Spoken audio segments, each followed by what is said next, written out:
اللهم صل على محمد وآل محمد. بسم اللہ الرحمن الرحیم. الحمد للہ وکفا وسلام علی عبادہ الذین اصطفا.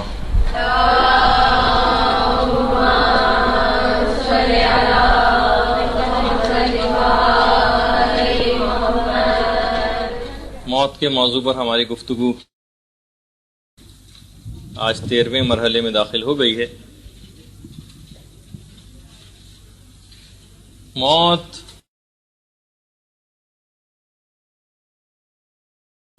ایک ایسا سفر ہے کہ جس میں اور عام سفروں میں ایک بہت بنیادی فرق ہے. موت کے سفر میں مسافر لوٹ کر اپنے وطن واپس نہیں آتے بلکہ اہل وطن ان سے آ کر ملتے ہیں. لہذا ہر عاقل شخص کو یہ بات چاہیے کہ وہ بجائے اس کے کہ مردے کے اوپر روئے اپنے حال کے اوپر روئے. علماء بیان فرماتے ہیں کہ مرنے والا تو 3 خوفوں سے نجات پا چکا ہے. مرنے والا 3 خوفوں سے نجات پا چکا ہے. نمبر 1، ملک الموت کی صورت اس نے دیکھ لی ہے. دوسری چیز یہ کہ موت کی تلخی وہ چکھ چکا ہے. اور تیسری چیز یہ ہے کہ اب خاتمے کا اس کو کوئی خوف نہیں رہا. خاتمے کا خوف وہ ختم ہو گیا. جو ہونا تھا اس کے ساتھ وہ چیز طے پا چکی. جبکہ یہ تینوں خوف زندہ رہنے والوں کو دامنگیر. نہ ہم نے ملک الموت کی صورت دیکھی ہے، نہ موت کی تلخی چکھی ہے، اور نہ ہمیں اپنے خاتمے کا علم ہے. تو بجائے اس کے کہ اس کے حال پر رویا جائے، علماء کا کہنا یہ ہے کہ اپنے حال پر رونا زیادہ سزاوار ہے. دیکھیے، اکثر لوگ یہ کہتے ہیں، اور علماء نے بھی اس کی مثال لکھی ہے، لوگ کہتے ہیں کہ بھئی ہر وقت موت اور آخرت کا جو ذکر کی تاکید کی جاتی ہے یہ اتنی مناسب نہیں. یہ چیز دنیاوی اور مادی ترقی سے مانع ہو جاتی. انسان ترقی کیسے کرے گا اگر ہر وقت موت موت موت اس کو یاد دلائی جائے گی؟ جواب علماء یہی دیتے ہیں کہ دیکھیے، کوئی بھی موت کو یاد دلانے والا آپ کو اس بات کی طرف سے غافل نہیں کر رہا ہے کہ آپ دنیاوی اور مادی ترقی نہ کریں. ہاں، یہ جو موت کی یاد ہے نا، یہ انسان کو ایک غفلت والی زندگی، لا ابالی پن اور غیر منظم امور سے باز رکھتی.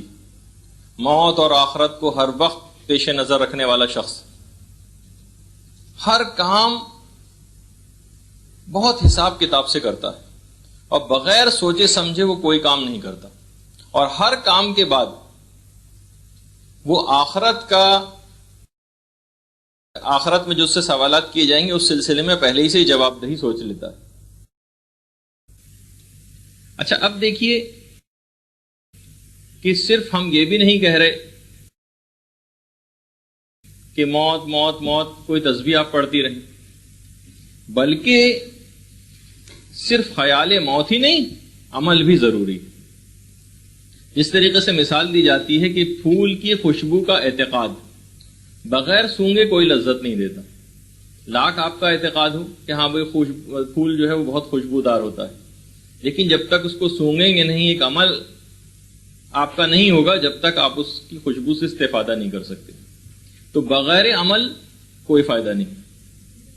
صحیفہ کاملہ میں ہمارے چوتھے امام میں زین العابدین علیہ الصلوۃ والسلام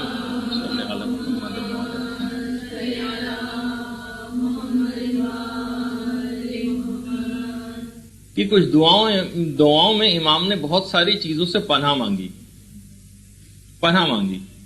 مثلا اس کے اندر سے ایک ہے وَتُعَاتِ الْكُلْفَةِ، اے پروردگار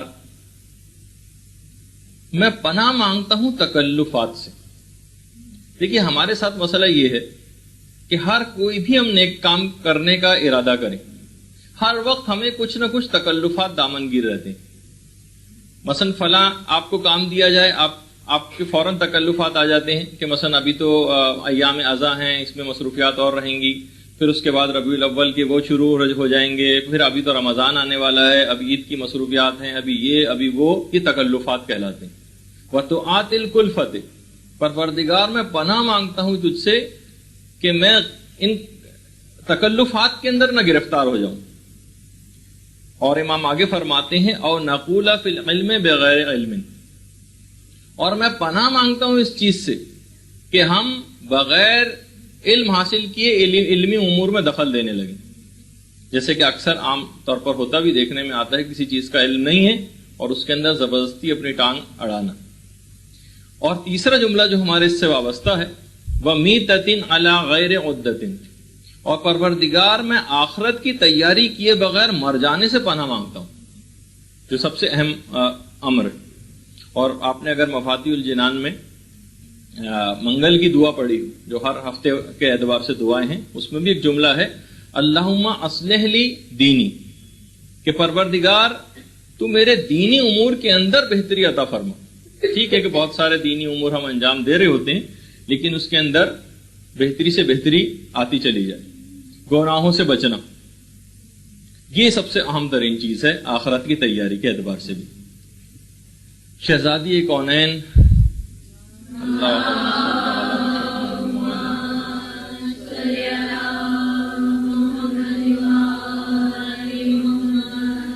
امام حسن جب بہت چھوٹے ہوتے تھے اور ان کو سمجھیں گے گہوارے میں لیٹے ہوتے تھے، ان کو سلانے کے لیے جو لوریاں دیا کرتی تھیں، وہ لوریاں بھی کتابوں کے اندر موجود ہیں. بیٹا حسن، اپنے بابا جیسے بننا، خدا کی عبادت کرنا اور برائیوں کا رخ نہ کرنا. معلوم تھا کہ یہ ایک امام وقت ہونے والا ہے، اس کے باوجود بھی امام کو بھی بات کہی جا رہی ہے لوریوں میں کہ برائیوں کا رخ نہ کرنا. پیغمبر اسلام اس عمل ہی کے اعتبار سے جب آخرت کا بہت زیادہ شوق دلاتے تھے، جیسے کہ ہم کئی دفعہ اس بات کو بیان کر چکے ہیں، اتنا زیادہ شوق آخرت بیدار کر دیا تھا کہ لوگ خودکشی کرنے کا سوچنے لگے تھے، اور اس کے بعد پھر خودکشی کی مذمت میں آیات قرآنی بھی نازل ہوئی. جب بھی علماء ایک جملہ اور کہتے ہیں کہ پہلے زمانے میں جس طرح سے مشہور ہوتا تھا کہ سمجھدار مائیں اپنے بچیوں کے مستقبل کے اعتبار سے بہت پہلے سے جہیز جمع کرنا شروع کر دیتی تھی، اسی طریقے سے وہ تاجر کہ جس کو اپنے قرض کی ادائیگی کی فکر ہوتی، وہ بہت پہلے سے پس انداز کرنا شروع کر دیتا ہے اور بچت شروع کر دیتا ہے. تو لہٰذا جس شخص کو بھی موت اور آخرت کی فکر ہوگی، وہ آج سے اور ابھی ہی سے آخرت کے لیے کام کرنا شروع کر دے گا. جیسے کہ میں نے ایک دفعہ پہلے بھی آقا شیرازی کا ایک حوالہ دیا تھا، جن سے کسی نے پوچھا تھا کہ اگر آپ کی زندگی میں فقط ایک دن رہ جائے تو آپ کیا کریں گے؟ تو آقا شیرازی نے یہی جواب دیا تھا کہ میں جو ابھی کر رہا ہوں وہی کرتا رہوں گا، کیونکہ میں نے ہر عمل کو کرنے سے پہلے آخرت کی جواب دہی کا سوچ لیا کہ میں آخرت میں اگر اس عمر کے متعلق مجھ سے پوچھا جائے تو میں کیا جواب دوں گا. تو بہرحال اب مولائے متقیان علی ابن ابی طالب علیہ الصلوۃ والسلام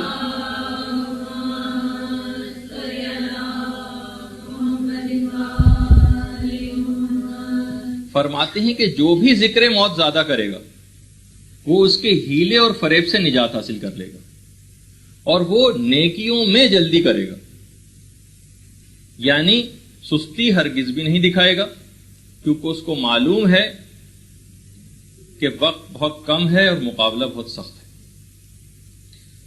اچھا، ایک دفعہ ایک بزرگ کو کسی نے دیکھا کہ وہ جتنے زیادہ بوڑھے ہو گئے اتنے ہی زیادہ انہوں نے ریاضتیں شروع کر دی، عبادات بھی اتنی زیادہ کرنے لگے ہیں، حالانکہ بڑھاپے میں کم ہو جاتی. لوگوں نے ان کو سمجھایا کہ بھائی آپ کی عمر ایسی نہیں ہے کہ آپ اتنا زیادہ اس سلسلے میں ریاضیات سے کام لیں، نرمی کریں ذرا. تو کہنے لگے کہ جب گھڑ دوڑ میں گھوڑے اپنی منزل سے بہت قریب ہوتے ہیں تو ہلکے نہیں پڑتے، مزید تیز ہو جاتے ہیں، اور میرے پاس تو اس سے بھی بہت کم وقت رہ گیا. اور پیغمبر اسلام اس بات کا بھی بار بار ارشاد فرماتے تھے کہ دیکھو تم میں سے آخر کوئی شخص عمل کے لیے کس بات کا انتظار کر رہا ہے؟ کیا تم کسی ایسی مفلسی کا انتظار کر رہے ہو جو اطاعت کو بھلا دے؟ واقعی جب انسان مفلسی میں پریشانی میں گرفتار ہوتا ہے تو کتنا اس کو کام کرنا پڑتا ہے، پیسوں کے لیے کتنی بھاگ دوڑ کرنی پڑتی ہے، اس کی ساری عبادتیں دھری کی دھری رہ جاتی۔ کیا تم کسی ایسی مفلسی کا انتظار کر رہے ہو عمل کے لیے جو اطاعت کو بھلا دے؟ یا تم ایسی دولت کا انتظار کر رہے ہو جو اطاعت سے مانے ہو جائے؟ کس چیز کا انتظار؟ کہ ابھی میرے پاس اتنا پیسہ آ جائے، جب وہ پیسہ اتنا آ جائے گا، جب تم تونگر ہو جاؤ گے، دولت مند ہو جاؤ گے، تو پھر وہ تمہیں خود اطاعت سے وہ چیز مانے ہو جائے گی۔ یا تم کسی بڑے مرض یا بڑھاپے کا انتظار کر رہے ہو جو عقل کو ختم کر دے؟ بھائی انسان کی عمر مستقل آگے بڑھتی چلی جا رہی ہے، بڑھتی چلی یہاں تک کہ بڑھاپا آ جائے گا، یا کوئی ایسا شدید مرض لاحق ہو جائے گا کہ آپ عبادات اور مختلف کام امور انجام نہیں دے سکتے۔ پیغمبر فرماتے ہیں یا تم جلد موت آنے کا انتظار کر رہے ہو جس کے بعد کوئی کار خیر اور کار ثواب نہ بن پڑے گا، یا تم کسی قیامت کا انتظار کر رہے ہو جو سب سے زیادہ سخت اور سب سے زیادہ تلخ ہوگی۔ کس بات کا انتظار ہے عمل خیر کرنے میں؟ یہ جو وقت گزرے پہ گزرا چلا جا رہا ہے، آخر کس چیز کا کب وہ وقت آئے گا کہ جب عالم آخرت کے لیے امور انجام پائیں گے؟ مولا یہ بھی بار بار کہتے تھے کہ دیکھو موت ہی ہے جو بہت تیز رفتاری سے تمہاری طرف آ رہی ہے، بہت تیز رفتاری کے ساتھ۔ اور مولا عجیب جملے ارشاد فرماتے تھے، کہتے تھے الحذر ایھا المستمع، اے سننے والو ڈرو ڈرو کہ جو علم رکھنے والا تم کو جو بات بتا رہا ہے وہ کوئی اور دوسرا نہیں بتا سکتا۔ ڈرو اس وقت سے۔ بار بار مولا لوگوں کو اس طرح سے ڈراتے تھے۔ مولا فرماتے تھے کہ تمہاری یہ کیا حالت ہو گئی؟ تھوڑی سی دنیا پا کر تم اتنا خوش ہو جاتے ہو، اور آخرت کے بیشتر حصے سے محرومی تمہیں کوئی غمزدہ نہیں کرتی۔ تھوڑی سی بس دنیا پائے اور اتنا خوش ہو گئے، اور آخرت کے اتنے بڑے حصے سے محرومی تمہیں کوئی غمزدہ نہیں کرتی۔ لوگوں غفلت سے کام مت لو، اپنی دنیاوی دوڑ دھوپ کو کم کرو۔ کیا زندگی کے ختم ہونے سے پہلے غفلت سے بیدار ہونے والا کوئی نہیں؟ کیا موت کے آنے سے پہلے نیند سے بیدار ہونے والا کوئی نہیں؟ تم ایک ایسی موت سے غفلت میں پڑے ہوئے ہو جو کہ تم سے غافل نہیں۔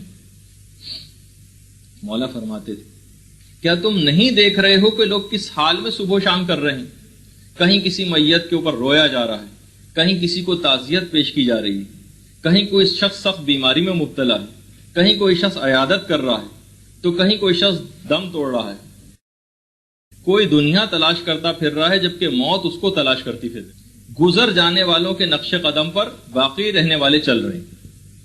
تو مولا کتنے سخت جملے استعمال کر کر کے اپنے ماننے والوں کو اس بات کا احساس دلاتے تھے۔ دیکھیے جب تک موت کا ذکر کوئی بار بار نہ سنے اس کی تیاری ہو نہیں سکتی، اس وجہ سے بار بار اس کا تذکرہ کرنے کی تاکید آئی۔ اور بار بار ذکر جب ہوتا ہے کہ جب یاد دلانے والی چیزوں کو انسان سنتا رہے اور جن چیزوں سے تنبیہ ہوتی ہو اس سے باز رہے، تو پھر تو کہا جائے گا کہ ہاں یہ ذکر موت سن رہا ہے۔ جو ہر وقت لذات دنیاوی کے اندر غرق رہے وہ اس کو یاد نہیں کرے گا، بلکہ اگر کوئی شخص اس کو کوئی چیز یاد دلائے گا بھی تو وہ اس کا بہت برا مانے گا۔ جب بھی وہ جو قرآن کی آیت بھی ہے نا، قُلْ إِنَّ الْمَوْتَ الَّذِي تُفِرُّونَ مِنْهُ فَإِنَّهُ مُلَاقِيكُمْ، تم جس سے فرار اختیار کر رہے ہو وہ چیز تم تک پہنچ کر رہے گی اور تمہیں بالآخر مرنا ہوگا۔ تو بہرحال اس مختصر تمہید کے بعد ہم اپنے اس موضوع سے متصل ہو رہے ہیں کہ جب ہمیں لوگوں نے اپنے کاندھے کے اوپر اٹھایا ہوا تھا اور ہمارا جنازہ سوئے منزل چلتا ہوا جا رہا ہے، اور یہ بات بھی آئی تھی کہ آپ یہ سوچیں کہ وہ آپ ہی کا جنازہ ہے کہ جو لوگوں نے کاندھے کے اوپر اٹھایا ہوا ہے، اور اب آپ نے خدا سے دعا کی ہے اس تابوت میں لیٹے لیٹے کہ اے پروردگار تو مجھ کو زندگی عطا کر دے تاکہ میں نیک کام کروں، اور اب قبرستان سے ہم زندہ واپس جا رہے ہیں اور وہ ہماری دعا قبول ہو گئی۔ یہ خالی ایک ایسا خیال ہی نہیں بلکہ علماء سے اس سلسلے میں سوال جواب بھی کیے گئے میں اس کا جواب تو نہیں دوں گا کیونکہ ہم ظاہر ہے کہ وہ والے مسئلے بھی بیان نہیں کر رہے. مثلا علماء اور مراجع سے پوچھا گیا کہ یہ بتائیے اگر ہم فرض کر لیتے ہیں کوئی شخص مر جائے اور کسی بھی کرامت یا دعا کے نتیجے میں وہ دوبارہ زندہ ہو جائے تو کیا اس کی بیوی اس کے ساتھ پہلے کی طرح سے رہ سکتی ہے یا ان کو کوئی نیا نکاح کرنا پڑے گا؟ دیکھیے اب میں تفصیلات میں نہیں جا رہا لیکن یہ ساری چیزیں فرض کی گئی. بہت پہلے جو آپ لوگوں نے مکلف کی شرائط پڑھی تھی آپ میں سے کچھ گروپ نے, اس کے اندر ہے کہ 4 شرطیں پائی جائیں تو کوئی آدمی مکلف ہوتا ہے. حیات, عقل, بلوغ, قدرت و طاقت. حیات یعنی زندگی ہوگی تو اس پر احکام شریعت واجب ہوں گے. تو یہ زندہ کہنے کی ضرورت کیوں پیش آئی؟ اس کی بھی یہی وجہ ہے کہ بالفرض اگر کوئی شخص مرنے کے بعد دوبارہ زندہ ہو جائے تو کیا جس دوران وہ مرا رہا ہے اتنے دنوں کی نماز اور روزے کی قضا اس کو کرنی پڑے گی یا نہیں کرنی پڑے گی؟ ایک فقہی مسئلہ ہے جو علماء, بہرحال یہ ہے ایک چیز کہ یہ چیز ممکن ہے کہ مرنے کے بعد بھی انسان زندہ ہو سکے. اچھا, اب ہم یہ بات ڈسکس کر رہے تھے کہ قبرستان کون سا ہونا چاہیے. دیکھیے سب سے بہتر قبرستان, ان کا بھی کچھ تذکرہ کر دیا جائے, تھوڑا سا تو پچھلی دفعہ بھی ہوا تھا, وہ ہے نجف اشرف. نہیں تو ابھی میں نے کہا تھا نا آپ کو کہ اس کا جواب ابھی میں نہیں دے رہا ورنہ ہم اس مسائل کی طرف ہم چلے جائیں گے. یہ فقہی مسئلہ ہے باقاعدہ.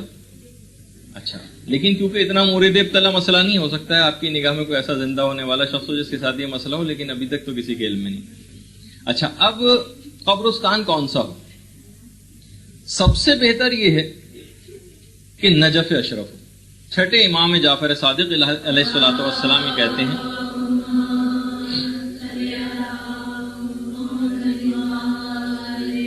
کہ جو شخص بھی حرم میں دفن ہو, یعنی مولا کائنات کے حرم میں, امنا من فزع الاکبر, وہ قیامت کے عظیم ترین ہنگامے اور خوف سے امان پا جائے گا. اچھا, راوی نے کہا کہ مولا کیا اس سے کوئی فرق پڑتا ہے کہ وہ شخص نیکوکار ہو یا بدکار؟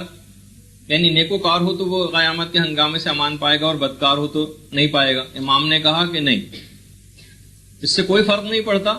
دونوں صورتوں میں وہ قیامت کے خوف اور ہنگاموں سے نجات پائے گا, چاہے وہ نیکوکار وہاں پر دفن ہو یا بدکار. اور یہ بھی فرمایا کہ نہ صرف یہ کہ عذاب قبر اس پر سے ختم ہو جائے گا بلکہ سوال منکر و نکیر بھی اس پر سے ساقط ہو جائے گا.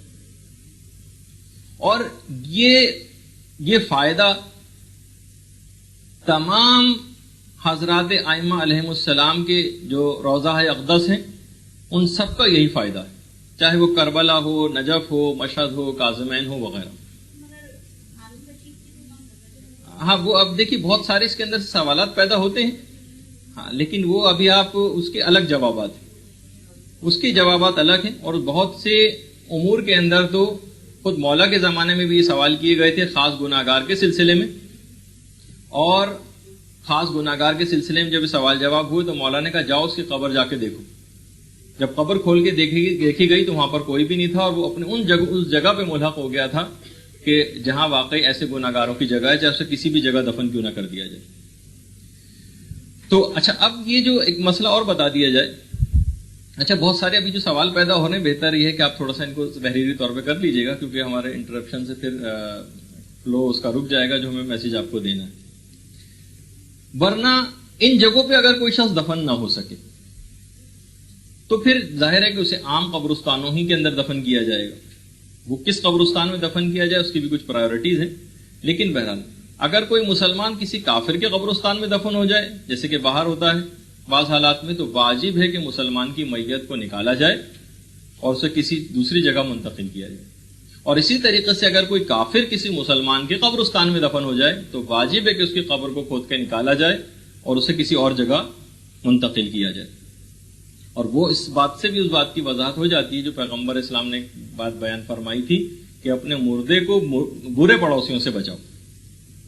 اچھا, ایک بات اور ذکر کر دی جائے کہ کسی بھی ایسی جگہ بھی مردے کو دفن نہیں کیا جا سکتا جو کسی اور چیز کے لیے وقف ہو. مثلا مسجد کے لیے کوئی چیز وقف ہوتی ہے, مثلا امام بارگاہ کے لیے یا مدرسے کے لیے کوئی چیز وقف ہوتی ہے, تو کسی ایسی جگہ پہ بہرحال مردے کو دفن نہیں کیا جائے. چاہے علماء نے لکھا ہے کہ مسجد میں بالفرض اگر کسی کو دفن کرنے جا رہے ہیں اور جو وہاں پر آنے والے نمازی ہیں ان کے لیے کوئی مزاحمت نہیں بھی ہو رہی اس کو دفن کرنے کی وجہ سے، تب بھی کسی بھی وقف شدہ جگہ کے اوپر اس کو دفن نہ کیا جائے. اور باقاعدہ پھر علماء سے سوالات بھی کیے گئے کہ ہم دیکھتے ہیں کہ بہت سارے ایسے مقدس مقامات ہیں کہ جہاں پر جو کہ مسجد ہیں، جیسے کہ مسجد الحرام کے متعلق بات کہی جاتی ہے کہ خانہ کعبہ کا جو صحن ہے اس کے اندر 70 انبیاء کی قبریں، 70 انبیاء کی قبریں خانہ کعبہ کے صحن میں، بلکہ بعض روایتوں میں تو اس سے بھی زیادہ کا عدد ہے. تو علماء نے یہی جواب دیا کہ اصل میں ان کو مسجد قرار پانے سے پہلے اس جگہ پہ وہ لوگ مدفون ہوئے ہیں، جب مسجد بن گئی تھی اس کے بعد دفن نہیں ہوئے. خود وہ جو ہجر اسماعیل ہے جو گول دیوار خانہ کعبہ کے گرد آپ کو نظر آتی ہے، اس کے نیچے حضرت اسماعیل اور حضرت ہاجرہ کی قبریں. لیکن بہرحال وہ مسجد جس وقت مسجد الحرام نہیں ہوئی تھی، خانہ کعبہ تو موجود تھا لیکن باقاعدہ مسجد الحرام، یعنی بہت ساری دیکھیے مسجد ایسی ہوتی ہیں جب تک واقف اسے وقف نہ کرے اس نیت سے. علماء سے تو بہت ساری مسجد توسی اور بہت دیگر مساجد کی بھی بات کی گئی، لیکن انہوں نے یہی کہا کہ اس وقت وہ مسجد قرار نہیں پائی تھی. اچھا، گھر میں کسی بھی شخص کو دفن کرنا یہ مکروہ ہے. دیکھیے اب تھوڑے سے فقہی مسائل کے ساتھ ہم آگے بڑھیں گے. گھر میں دفن کرنا مکروہ، اور 2 میتوں کو ایک قبر میں بھی دفن کرنا مکروہ. ایسا نہیں ہو سکتا سوائے اس کے کہ مثلا اگر ایک مردہ کو ایک دفعہ دفن کر دی گیا اور اس کے بعد بہت 100 سال گزر گئے اور اب تو اس کی ہڈیاں بھی ختم ہو چکی ہوں گی، اتنی پرانی قبر ہے، تو پھر کسی اور مردے کو اس قبر کے اندر دفن کیا جا سکتا ہے. وہ جیسے کہ ملتا بھی ہے، بہت سے لوگ کہتے ہیں کہ بھئی اگر ایک قبر کے اندر کئی طرح کی ہڈیاں نظر آئیں تو کیسے پتہ چلے گا کون سی شادی شدہ عورت کی ہڈی ہے اور کون سی بغیر شادی شدہ کی؟ تو اس کا بھی حل ہے کہ جس کا جبڑا زیادہ گھسا ہوا ہوگا وہ شادی شدہ عورت کی ہوگی. تو بہرحال اس طرح سے یعنی یہ بھی انہیں لحاظ سے ہم نے ایسی بیچ میں دماغی رو بہک گئی تو ایک والے مسئلہ بھی بیان کر دیا. بہرحال سوائے اس کی قبر اتنی پرانی ہو جائے. نہیں یہ آپ کی طرف سے تائید ہو گئی اس کی. اچھا ایک اس کے اندر مسئلہ اور بھی ہے کہ جو رشتہ دار ہیں ان کو بھی مستحب ہے کہ قریب قریب دفن کیا جائے. رشتہ داروں کو قریب قریب دفن کرنا یہ مستحبات میں سے. اور یہ بھی مستحب ہے کہ قریب ترین قبرستان میں، یعنی مردہ جس جگہ پہ رہتا تھا اس کے قریبی کسی جگہ پر اس کو دفن کیا جائے. البتہ اگر کسی دور کا کوئی قبرستان ہے اس میں کوئی قابل ترجیح چیز ہے تو پھر اس جگہ پہ دفن کیا جائے. مثلا کہ وہاں پر زیادہ بڑی تعداد میں مومنین دفن ہیں، یہ قابل ترجیح چیز ہے تو وہیں پر دفن کیا جائے جہاں اتنے اچھے اس کو ساتھی ملے. یا جہاں پر زیادہ تر زائرین یعنی بڑی تعداد میں جس قبرستان میں جاتے ہوں، یہ ایک قابل ترجیح چیز ہوگی تو پھر اپنے سے دور قبرستان کے اندر بھی دفن کیا جا سکتا ہے. قبرستان کے اندر ہنسنا مکروہ ہے، اور قبرستان میں بغیر کسی سخت ضرورت کے علاوہ یا مجبوری کے علاوہ قبروں کے اوپر چلنا بھی مکروہ. اکثر اس چیزوں کا بہت سے لوگ جب ایران جاتے ہیں تو وہاں پر بڑا ان کو اعتراض ہوتا ہے. بہرحال کراہیت تو رکھتا ہے قبروں کے اوپر چلنا، سوائے اس کے کوئی بہت مجبوری ہو یا کوئی ضرورت ہو تو ایک الگ بات ہے. اچھا دیکھیے ایک مسئلہ یہ بھی ہے کیونکہ ہم دونوں طرح کو ساتھ ملا کر چل رہے ہیں کہ دفن میں جلدی کرنا یہ ثواب رکھتا، یعنی یہ علماء نے مکروہ قرار دیا ہے کہ اگر کوئی شخص دن میں دفن ہو تو رات کا ہونے کا انتظار کیا جائے، یا رات میں اگر کوئی شخص دفن ہونا ہے تو اس کے لیے دن نکلنے کا انتظار کیا جائے. یعنی بہت طویل وقت کا ایسا انتظار کہ بہت سارے فلاں رشتہ دار بھی آ جائے، فلاں رشتہ دار بھی آ جائے فلاں جگہ سے کہ وہ آخری دفعہ آ کر دیکھ لے، یہ اتنی راجع چیز نہیں. یعنی جتنی بھی جلد ہو سکے مردے کو دفن کیا جائے، کیونکہ یہ تو ایک ایسی چیز ہے کہ بس وہ آ کے دیکھے گا لیکن مردے کو اس کے دیکھنے سے کوئی فائدہ نہیں. اس کے لیے ٹھیک ہے دیگر نیک اعمال وغیرہ وہ انجام دیے جائیں. بلکہ یہاں تک روایتوں میں ہے کہ اگر مرنے والا نیک ہوتا ہے اور اس کو بشارت دی جا چکی ہوتی ہے حالت احتضار یا مرنے کے فوراً بعد، تو وہ باقاعدہ درخواست کرتا ہے لوگوں مجھے جلد سے جلد دفن کر دو. اور اس کے برخلاف اگر کوئی شخص بدکار ہے اور اس کو برے انجام کی خبر دی جا چکی تو پھر وہ رکے رہنے کی درخواست کرتا ہے. اچھا یہ بات بھی علماء نے بیان کی ہے کہ میت اپنے اٹھانے والوں کو، جو اس کو اٹھا کر لے جا رہے ہیں، اس کو پہچانتی. اور یہ جو بھی میں نے کہا کہ انتظار نہ کیا جائے دفن کرنے کے لیے جلد سے جلد، یہ سوائے ایک شخص کے کہ جس کو پھانسی دی گئی ہو حاکم شرع کی اجازت سے، حکم سے، اس کو تو 3 دن تک کا انتظار کرنا ضروری ہے. اس کی میت 3 دن تک لٹکی رہے گی پھانسی کے پھندے پر، اس کے بعد اس کو اتارا جائے گا. لیکن جو اور مردے ہیں ان کو تو فوراً دفن میں جلد سے جلدی کی جائے. مولا متقیان قبر کے متعلق ایک عجیب بات ارشاد فرماتے ہیں. نعم السحر القبر، سواد ہے رے سحر، سب سے قریب ترین رشتہ دار انسان کا قبر ہے. سب سے قریب ترین رشتہ دار، ایک انتہائی طویل عرصے اس رشتہ دار کے ساتھ رہنا. پیغمبر اسلام یہ جملے ارشاد فرماتے ہیں کہ قبر آخرت کی پہلی منزل ہے. جو اس سے نجات پا گیا تو اب آئندہ کے مرحلے اس کے لیے بالکل آسان ہو جائیں گے. اور جو اس آخری مرحلے قبر سے نجات نہ پا سکا، پیغمبر اسلام فرماتے ہیں کہ آئندہ آنے والے مرحلے اس سے کم نہیں ہوں گے. مولا ایک جملہ عجیب ارشاد فرماتے تھے، البتہ اتنا عام مومنین کے اوپر اس بات کا اطلاق نہیں ہوتا. مولا فرماتے تھے کہ میں نے جتنے بھی بھیانک منظر اب تک دیکھے، قبر کا منظر ان سب سے زیادہ بھیانک ہے. ما رأیت منظرا والقبر اقطع منہ، میں نے جتنے بھی ایسے منظر جو خوفناک دیکھے ہیں، قبر کا منظر ان سب سے زیادہ خوفناک ہے. یعنی ایک عموم کے لحاظ سے بات امام کر رہے ہیں کہ زیادہ بڑی تعداد ظاہر کافروں کی ہے، زیادہ بڑی تعداد غیر مومنین کی ہے، اس کے لحاظ سے تو قبر کا منظر بڑا بھیانک ہے. البتہ دیکھیے کچھ تو اس طرح کے لوگوں کی بات ہے، اور کچھ ایسے بھی تاریخ کے اندر ملتا ہے کہ بہت سی تو اتنی نورانی شخصیات قبور کے اندر دفن ہوئی ہیں کہ باقاعدہ وہ جو لکھا بہار الانوار میں علامہ مجلسی نے بھی لکھا ہے، اور جو شیراز نامہ کا جو فارسی ایک مورخ ہے اس نے شیراز میں قبر کے متعلق بھی یہ بات لکھی کہ باقاعدہ لوگ رات کو مشاہدہ کرتے تھے کہ ایک نور سا تھا جو آسمانوں کی طرف زمین سے بلند ہوتا تھا.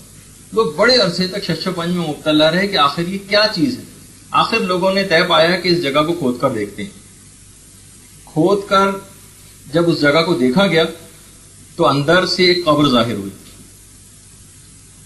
اور جب بہت تحقیق کی گئی اس بات کی کہ کس کی قبر ہے، تو تحقیق سے بات پتہ چلی کہ امام موسیٰ کاظم علیہ السلام کے فرزند حضرت حسین کی.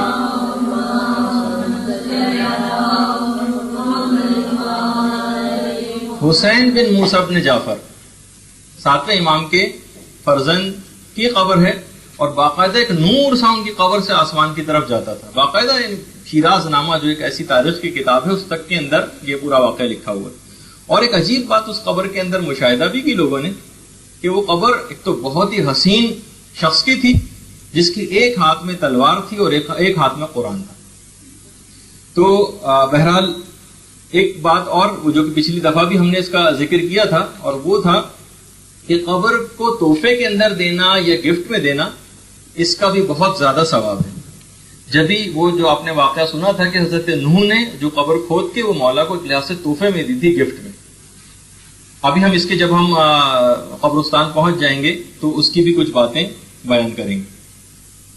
پیغمبر اسلام یہ بات بھی ارشاد فرماتے ہیں کہ اگر کوئی بھی شخص خوشنودی خدا کے لیے یا ثواب کی خاطر کسی مسلمان کے لیے قبر کو کھودے، یا تو قبر کو کھودے یا مثلا قبر کا انتظام کروا دے، یعنی جو میں اپنے الفاظ میں کہہ رہا ہوں، یا قبر کا انتظام کروا دے. مثلا ایک تقریباً 5,000 روپے قبر وغیرہ کی ہوتی ہے، وہ آپ نے کسی کے بھی خرچہ اٹھا لیا، کسی بھی رشتہ دار کی قبر کے لیے پیسے مہیا کر دیے. پیغمبر اسلام فرماتے ہیں جو شخص بھی ایسا کام کرے گا، حرم اللہ علی النار، پروردگار عالم اس کے جسم پر جہنم کی آگ کو تو فوراً حرام کر دے گا. اور یہ بھی بیان فرماتے تھے پیغمبر کہ جو شخص بھی کسی کے لیے قبر کو مہیا کرتا ہے، قبر کو تیار کرتا ہے، گویا وہ قیامت تک کے لیے اس کی پسند کا گھر مہیا کر دیتا ہے. کسی کو آپ قیامت تک کے رہنے کے لیے گھر بنا کر دے دیں تو کتنا زیادہ اس کے لیے ثواب اور فائدہ حاصل ہوگا. سید رضی الدین ابن طاؤس ہمارے ایک بہت مشہور اور معروف عالم دین گزرے ہیں، اس حد تک اپنے والدین کا اکرام کرنے والے تھے کہ اپنی قبر کی جگہ اپنے والدین کے پاؤں میں قرار دی تھی کہ جس جگہ میرے والدین دفن ہیں بالکل جہاں ان کے پاؤں ہیں وہاں پر میری قبر، تاکہ میرا سر ان کے بالکل قدموں تلے رہے اور میں قرآن کے اس حکم پہ عمل کر سکوں، وَاخْفِضْ لَهُمَا جَنَاحَ الذُّلِّ وَمِنَ الرَّحْمَةِ، والدین کے سامنے خاکساری کا پہلو جھکائے رکھو۔ تو یہ میں مرنے کے بعد بھی اس کے اندر شامل ہو جاؤں، اس آیت کے اندر، اور میرا پہلو جھکا ہی رہے والدین کے سامنے، ان کے قدموں میں مجھے جگہ دی جائے۔ کہاں تو علماء کی یہ سیرت ہے، اور کہاں بہت سی دینی طالبات کی بھی یہ حالت ہے کہ اپنے والدین کا اکرام نہیں کرتی۔ اچھا، جس وقت یہ بھی ہماری پچھلی دفعہ یہ بات ہوئی تھی کہ جس وقت بھی دفن کے لیے جب لے جا رہے ہوتے ہیں، ابھی تو ہم لے جانے کے مرحلے میں ہیں نا، اسے قبرستان کی طرف لے جا رہے ہیں، تو اس کا جو برزخی جسم ہے وہ اس کے جسم جو اس کی ڈیڈ باڈی ہے اس کے اوپر حرکت کر رہا ہوتا ہے، اور کئی علماء اور کئی صالحین نے اس کو اپنی آنکھوں سے بھی دیکھا، اس برزخی جسم کی۔ کتنے مشہور عالم گزرے ہیں، شیخ عباس قمی، جن کی دیانت اور سچائی علماء کے درمیان مشہور ہے۔ خود وہ کہتے ہیں کہ جب میں ایک دفعہ نجف کی قبرستان میں گیا تو مجھے ایسا لگا کہ جیسے کسی اونٹ کو داغا جا رہا ہو، یعنی جس طریقے سے آگ میں جلایا جا رہا ہوتا ہے نا کسی اونٹ کو جو آواز نکالتا ہے، میں بالکل کانپ اٹھا، بلکہ کہہ رہے ہیں کہ مجھے پوری زمین وہاں کی لرزتی ہوئی محسوس ہوئی قبرستان کی۔ میں نے دیکھا کہ وہ ظالم کا جنازہ تھا جسے لوگ لے جا رہے تھے، اور وہ جنازہ کچھ خاص برزخی شکلوں کو دیکھ کر شدت کے ساتھ وحشت زدہ تھا۔ لوگوں کو علم بھی نہ تھا، وہ لوگ نہیں سن پا رہے تھے۔ شیخ عباس قمی کہتے ہیں میں نے خود اپنی آنکھوں سے اس کے برزخی جسم کا مشاہدہ کیا تھا، تو وہ برزخی جسم ساتھ ساتھ ہو رہا ہوتا ہے۔ اسی طریقے سے آیت اللہ مرزا جواد انصاری حمدانی، اتنے بڑے عالم، کہہ رہے ہیں ایک دفعہ میں حمدان کی ایک سڑک سے گزر رہا تھا تو میں نے ایک جنازے کو جاتے دیکھا، اور میں نے یہ بھی دیکھا کہ اس کا جسم اس جنازے یعنی جو برزخی جسم تھا جنازے کے اوپر تھا، اور گروہ ملائکہ نہایت تیز رفتاری کے ساتھ اس کو گہری تاریکیوں میں لے جا رہے تھے۔ اس کا وہ برزخی اور مثالی جسم جو جنازے کے اوپر تھا وہ فریاد کرنا چاہتا تھا اور نام خدا کو زبان پر لینا چاہتا تھا، مگر نام خدا اس کی زبان پر جاری نہیں ہو رہا تھا۔ وہ کہہ رہا تھا کہ مجھے بچاؤ مجھے بچاؤ، لیکن جو لوگ جنازہ لے جا رہے تھے اس کی کوئی بات ہی نہیں سن رہے تھے۔ جواد انصاری حمدانی فرماتے ہیں کہ میں اس شخص کو جانتا تھا، یہ بڑا ظالم شخص تھا، یعنی دیکھیے بہت اس لحاظ سے ظلم کرنے والوں، اب وہ کس انداز کا ظلم لوگوں کے اوپر کرتا تھا، ضروری نہیں ہر ایک کو صرف مارتا پیٹتا ہو، جیسے کہ بہت سارے، ابھی میں چند ایک مثالیں اور دیتا ہوں، اس کے اندر بھی بد اخلاق شخص بھی لوگوں کے اوپر ظلم کرتا ہے۔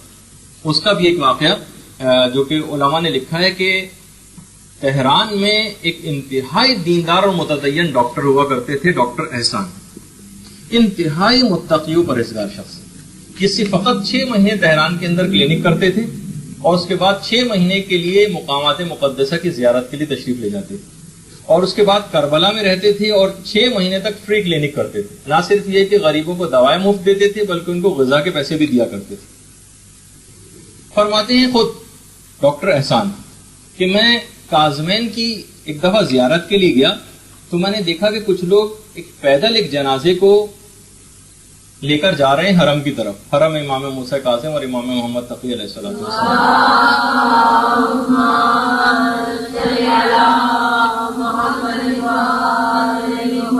کہ وہ یاد رہے کہ ابھی ہمارا اب جنازے کو اٹھا کر قبرستان کی طرف لے جایا جا رہے ہیں، ہم اس کی بھی چیزیں بیان کر رہے ہیں۔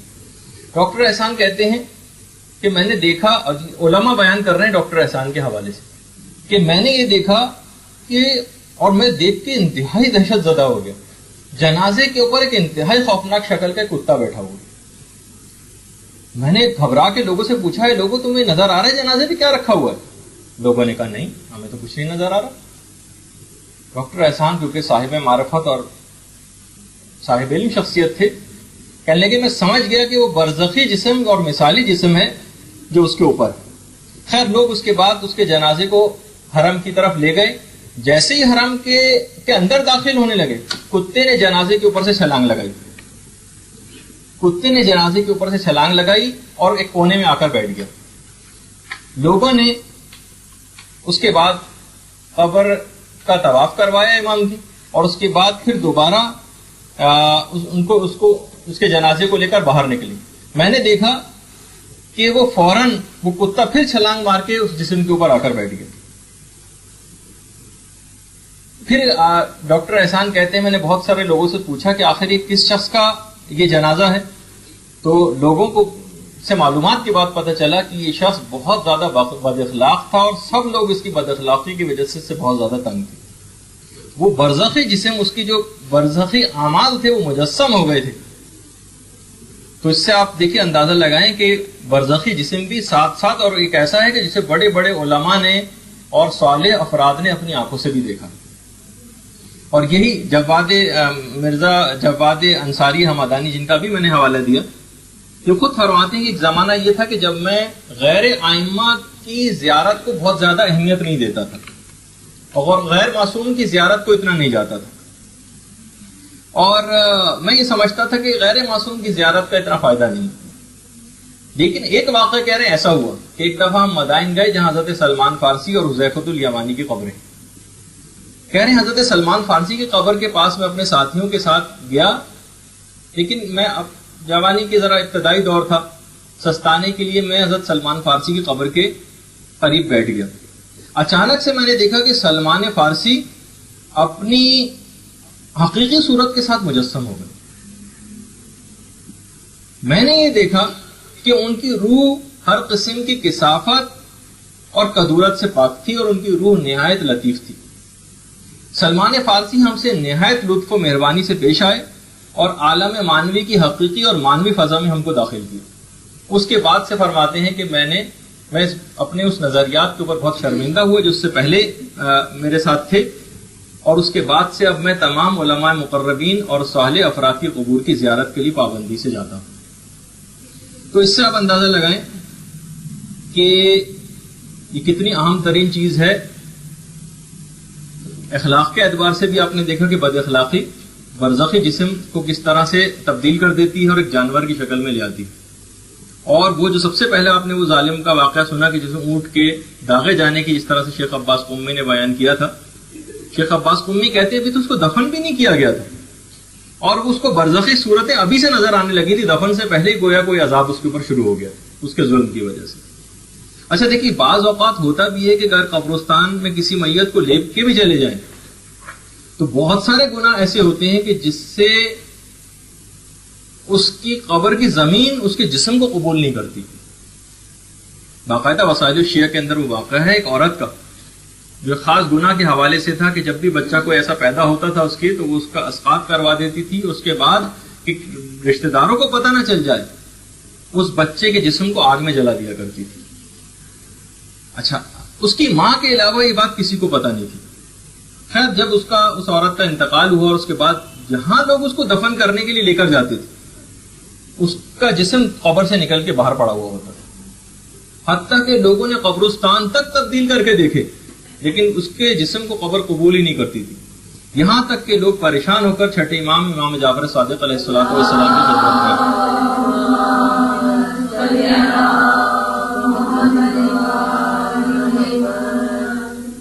اور امام سے سارا واقعہ بیان کیا.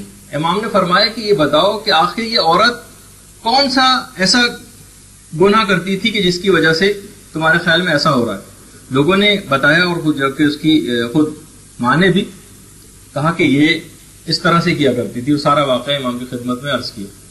امام نے کہا کہ قبر کی زمین کبھی بھی اس کے جسم کو قبول نہیں کرے گی کیونکہ یہ ایک ایسے عذاب سے مخلوق خدا کو معذب کرتی تھی جو فقط پروردگار کے لیے کہ وہ لوگوں کو آگ میں جلائے گا.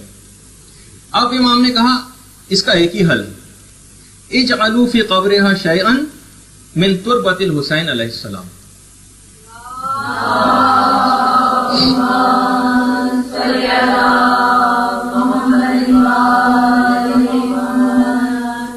امام نے کہا کہ اب ایک ہی اس کا حل ہے کہ اسی قبر کے اندر تھوڑی سی امام حسین کی قبر کی خاک ڈال دی جائے پھر لوگوں نے ایسے ہی کیا اور یہاں تک کہ اس کے جسم کو قبر نے قبول کر لیا. تو بہت سارے دیکھیے گناہ بھی ایسے.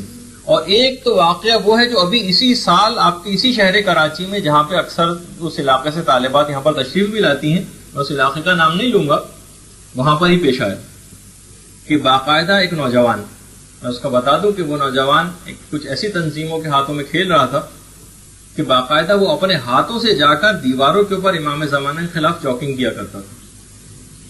اچھا، جب اس کا انتقال ہوا، واصل جہنم ہوا، اس کے جسم کو جب ایک خاص قبرستان جو یہیں اسی شہر کراچی میں نے کہا بہت سی طالبات اس علاقے سے آتی تھی، جس قبر بھی جو بھی اس کے لیے تیار کرتے تھے اور دفن کے لیے لے جاتے تھے، وہ قبر گر جاتی تھی. بڑی مشکل سے کسی نہ کسی طریقے سے بہرحال اس کو دفن کیا گیا. اگلے دن ہی پورے اس قبرستان کو رینجرز نے گھیرے میں لے لیا. وہ شخص بہت سارے امریکیوں کو بھی مطلوب تھا. جب بہت زیادہ کسی بھی ایجنٹ سے کام لے لیا جاتا ہے تو اس کے بعد اسے ختم بھی کرنا ہوتا ہے، اور بعض اوقات وہ انہی کے لیے خطرناک ہو جاتا ہے. امریکی FBI کے لوگ آئے، اس کی قبر کو کھودا گیا اور اس کے دانے ہاتھ کی ساری انگلیاں کاٹ کے لے گئے فنگر پرنٹس کے لیے. جن منحوس ہاتھوں سے وہ امام زمانہ کے خلاف چاکنگ کیا کرتا تھا، وہ انگلیاں ہی ختم کر کے رکھ دی گئی. آخرت کا جو عذاب ہوگا وہ تو اپنی جگہ پر ہوگا. اور بہت سارے دیکھیے، خاص طور پر بہت ساری میں نے اس طرح کی روایات کو ایک دفعہ جمع بھی کیا تھا مختلف کتابوں سے، کہ بہت کچھ ایسے خاص طور پر گناہ ہیں جس کے اندر توہین ائمہ شامل ہے. ایسے افراد کو تو انتہا سے زیادہ ذلت و رسوائی کا اس دنیا کے اندر بھی سامنا کرنا پڑتا ہے. ایک تو ان کی موت بہت جلدی قریب آ جاتی ہے. آپ جتنے بھی ایسے افراد کو دیکھیں کہ جنہوں نے اس طرح سے کوئی توہین کی تھی، بہت ہی جلد واصل جہنم ہوئے. خیر، بصرے کا باقاعدہ ایک بہت فصیح و بلیغ مقرر ہوا کرتا تھا ایک زمانے میں، جس نے کہا تھا، ایک دفعہ ذکر اس کے سامنے آ گیا صحیفہ کاملہ کا، چوتھے امام نے کتنے فصیح و بلیغ اس کے اندر خطبات دیے. کہنے لگا کہ کیونکہ خود اپنی فصاحت و بلاغت پہ بڑا ناز تھا، کہا کہہ رہے تم لوگ کیا تعریف کرتے ہو صحیفہ کاملہ کی، لاؤ کاغذ اور قلم، میں ابھی تمہیں لکھ کر دیتا ہوں. ایسی کاغذ قلم دے دیا گیا. سر جھکا کے لکھنے بیٹھا، بہت دیر تک اٹھا ہی نہیں. لوگوں نے جب جھنجھوڑا آ کے تو پتا چلا کہ وہ واصل جہنم ہو چکا تھا. سر ہی نہ اٹھا سکا اور امام کی اس توہین کا یہ خمیازہ اس کو بھگتنا پڑا. اور باقاعدہ وہ میں اس کی تفصیل میں نہیں جاؤں گا کہ جب چوتھے امام نے ایک دفعہ پوچھا تھا لوگوں سے کہ بتاؤ کہ ہرملا کا آج کل کیا حال ہے، لوگوں نے کہا کہ مولا ہرملا تو ویسی ہٹا کٹا پھر رہا ہے. امام نے اس وقت اس کو ایک بد دعا دی تھی، کہا کہ پروردگارا اس کو لوہے اور آگ کا مزہ چکھا اسی دنیا کے اندر. اور پھر پوری تفصیل ہے کہ مختار نے پھر کیا اس کے ساتھ کیا تھا اور وہ لوہے اور آگ کا مزہ اس کو کیسے چکھایا تھا. خود جب وہ جو روایتوں میں ملتا ہے کہ امام علی نقی علیہ الصلوۃ والسلام بھی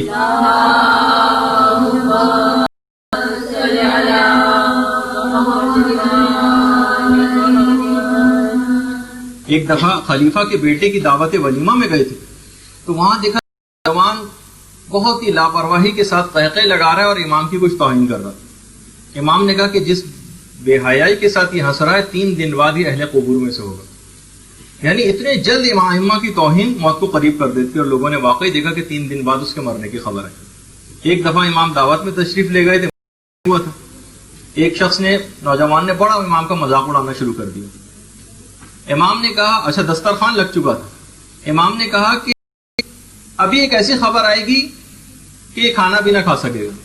ابھی پہلا لقمہ ہی لینا چاہتا تھا کہ بھاگا بھاگا غلام آیا کہ تمہاری والدہ چھت سے گر کر ہلاک ہو گئی اور وہ کھانے کو ویسے چھوڑ کے بھاگ کھڑا ہوا. تو ائمہ کی بہرحال توہین خاص طور پر ایک ایسی چیز ہے کہ بہت جلد موت کو قریب لے آتی. خیر، ہم یہاں ذکر کر رہے تھے کہ قبر آ گئی، قبرستان کے اندر لے آئے، مستحبات میں سے ہے. اچھا، اس میں ایک بات کا میں پہلے اور اضافہ کر دوں کہ اب میں بہت ساری چیزوں میں اس میں مستحبات کے لفظ بہت آ رہے ہیں، لیکن کیونکہ ہم ایک ایک جگہ کے اوپر رک کر علماء اور مجتہدین کا اختلافات کو ذکر نہیں کر سکتے. کچھ مستحب کہتے ہیں، کچھ کہتے ہیں رجا کی نیت سے کیے جائیں، تو بہرحال ہم تسامحاً اس کو مستحب کہیں گے. تو بہرحال تاکہ یعنی ایک لحاظ سے ہو سکتا ہے کہ بہت سے مراجع کے نزدیک بہت سی چیزیں مستحبات میں نہ بھی ہوں. تو بہرحال مستحب یہ ہے کہ ایک دم سے مردے کو قبر کے اندر نہ لے جائیں، بلکہ کچھ دور اس کو روکا جائے جنازے کو، تھوڑا سا ٹھہرایا جائے جس کو منزل دینا کہتے ہیں، پھر جنازے کو اٹھائیں تھوڑا سا اور آگے لے جائیں، پھر جنازے کو ٹھہرائیں دوسری منزل دیں، اس کے بعد اس طریقے کم سے کم 3 دفعہ کریں۔ یہ اس وجہ سے علماء نے لکھا تاکہ وہ منکر و نکیر کے سوالات کے جوابات دینے کے لیے مکمل طور پر تیار۔ اور یہاں پر روک کر علماء نے اور خود امام خمینی نے بھی تحریر الوسیلہ کے اندر ایک جملہ لکھا، کہا کہ ہم اس ہولناک اور عظیم خطرناک موقع حمد عالم کی پناہ، یہ انتہائی ہولناک اور عظیم خطرناک مرحلہ سوال منکر و نکیر، جس کی سختی سے ہم خداوند عالم کی پناہ مانگتے ہیں۔ مکروہ ہے کہ کسی بھی میت کو ایک دم سے قبرستان کے اندر لے جا کر ڈائریکٹ اس کے اندر اتار دیا جائے، بہت آرام سے اس کے جسم کو قبر سے، اس کی تابوت سے نکالنا ہے، اور اس نکالتے وقت کی بھی ایک دعا ہے جس میں اس مردے کے لیے وسعت جگہ اور عذاب قبر سے بچنے کی دعا کی گئی ہے۔ خاص دعا ہے جس میں ان دونوں چیزوں کی خدا سے دعا کی گئی۔ اچھا، قبر کے اوپر نگاہ پڑے، جو لوگ لے کر جا رہے ہیں نا مردے کو، جب قبر کے قریب جب بھی قبر کے اوپر نگاہ پڑے تو فوراً ایک جملہ کہنا مستحب، اللہم اجعلہ روضۃ من ریاض الجنہ ولا تجعلہ حفرۃ من حفر النار۔ پروردگار عالم اس شخص کی قبر کو جنت کے باغوں میں سے ایک باغ قرار دینا، اور اس کو ایک قبر کو جہنم کے گڑھوں میں سے ایک گڑھا نہ قرار دینا، حدیث میں بھی آیا۔ اچھا، علماء نے ایک جملہ اور کہا ہے کہ یہ جو اس قسم کی دعائیں جتنی بھی کی گئی ہیں یہ مجاز نہیں ہے، ان کو حقیقت پر محمول کیا جائے گا۔ یعنی اگر پروردگار نے وہ دعا قبول کر لی تو اس کی قبر جنت کے باغوں میں سے ایک باغ قرار پا جائے گی اور سرسبز و شاداب ہو جائے گی۔ یہ نہیں کہ وہ ایک مجاز اور کنائے کے طور پر یہ چیز استعمال کی گئی، یہ بالکل حق۔ قبر کے قریب جب میت کو رکھ دیا جائے تو میت کو قبر کے اندر لے جانے کے لیے عورت اور مرد کے لحاظ سے ایک فرق ہے۔ جو اگر مرد کی میت ہے تو اس کو قبر کے قریب اس طرح سے رکھا جائے کہ اس کا سر قبر کی پائتی کی طرف، اور پھر اس کو طول میں، لمبائی میں اندر لے جایا جائے۔ سمجھ رہی نا بات؟ قبر کے جو پائتی ہے وہاں کو رکھ دیا جائے، یعنی جو تابوت وغیرہ ہے وہاں پر رکھ دیا جائے، اور اس کے بعد لمبائی کے اندر قبر کے اندر لے جایا جائے۔ اور اگر عورت کی میت ہے تو اسے بالکل قبر کے برابر رکھا جائے، چوڑائی میں قبر کے برابر رکھا جائے، اس طرح سے کہ عورت قبلہ رخ ہو، اور پھر اس کو چوڑائی میں قبر کے اندر لے جایا جائے۔ اچھا، جس وقت عورت کو دیا جا رہا ہو اور قبر میں اتارا جا رہا ہو اس وقت بہتر یہ ہے کہ اس کی قبر کو کسی کپڑے سے ڈھانپ دے۔ پیغمبر اسلام جس وقت اتارا جا رہا ہوتا ہے اس وقت کے لیے بیان فرماتے ہیں کہ جس وقت، یعنی پروردگار عالم حق میں نرم ترین ہی اس وقت ہوتا ہے جس وقت اسے قبر میں اتارا جاتا ہے۔ بندے کے حق میں نرم ترین اس وقت ہے پروردگار عالم جب اس کو قبر میں اتارا جا رہا ہوتا ہے۔ اچھا، ایک مسئلہ اور بتا دیا جائے یہاں پر کہ میت کھود کے دفن کرنا چاہیے۔ یہ نہیں کر سکتے کہ مثلا ہم نے میت کو زمین پہ رکھ دیا اور اس کے بعد اینٹیں وغیرہ رکھ کے چنائی کر کے ایک ڈبہ سا بنا دیا اور اس کے اطراف میں پھر مٹی وغیرہ لا کے ڈال دی۔ یہ اکثر چندے قبرستانوں میں سننے میں آیا ہے کہ ایسا ہوا ہے۔ بہرحال اس لحاظ سے ضروری۔ اچھا، اب ایک مسئلہ اس میں اور بتا دیا جائے، وہ بھی صرف آپ لوگوں کی اس کے لیے ہے، ذرا سا معلومات کے لحاظ سے، کہ اگر کسی شخص کا انتقال بحری جہاز میں ہو جائے یا کشتی میں ہو جائے تو بہرحال اتنا انتظار کرنا واجب ہے کہ خشکی آ جائے اور وہاں پہ اس کو دفن کیا جائے۔ لیکن اگر کسی وجہ سے اتنا انتظار کرنا ممکن نہ ہو، بعد مثلا جہاز آ کے لگے گا، جب تک میت خراب ہو جائے گی، لوگوں کو شدید تعفن ہو جائے گا، کوئی مجبوری اس طرح کی ہو جائے گی، تو پھر میت کو کسی بھی ایسی چیز کے اندر بند کر کے باندھ دیا جائے اور اس کو سمندر میں قبلہ رخ کر کے ڈال دیا جائے۔ البتہ وہ سب چیزیں ضرور ہوں گی کہ جو نماز جنازہ اور غسل وغیرہ۔ ہاں، البتہ اگر کوئی ایسی چیز نہ ملے تو بہرحال پھر یہ ہے کہ میت کے پاؤں میں کسی بھاری چیز کو باندھ کر اس کو سمندر میں ڈال دیا جائے. کون اتارے گا میت کو قبر کے اندر؟ دیکھیے ہم بالکل مرحلے وار آگے جا رہے ہیں.